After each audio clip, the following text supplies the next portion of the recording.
Hello, welcome back. We got the Oxylance set up. We're gonna go just basic setup through this thing. It's pretty simple, easy to run.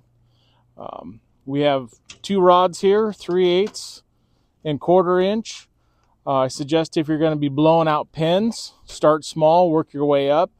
Very effective for pin blowing out, and that's what we use a lot on site at job sites or in the shop. You have your gun. First of all, we set up the oxygen,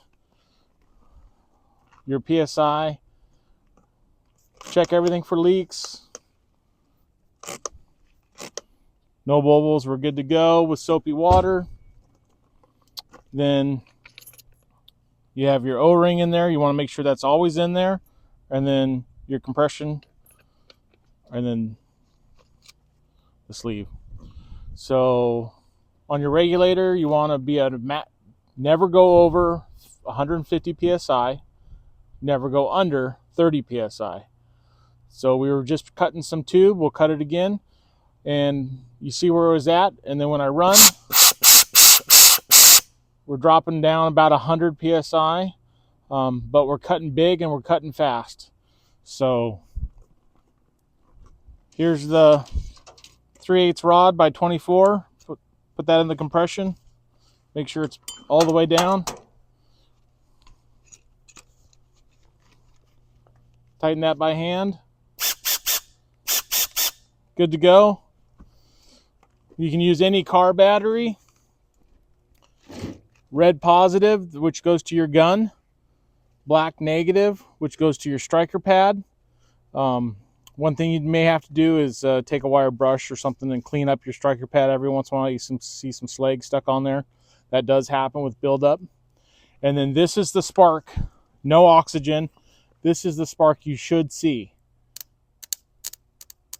with a crack.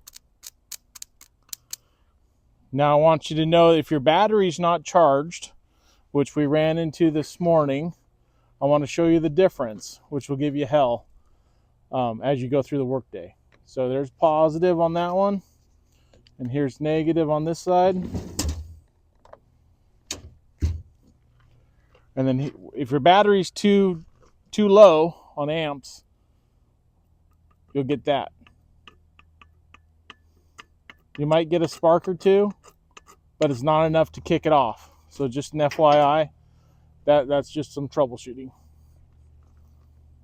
So back on positive, back on negative. We'll go over to the pipe we're going to cut.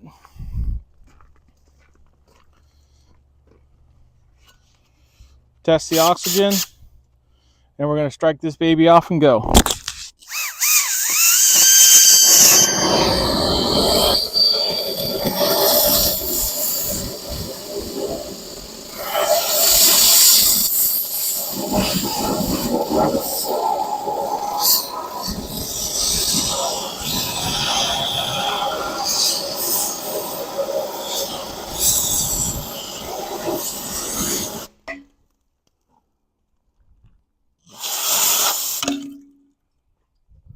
And that is Schedule 80, cut in seconds.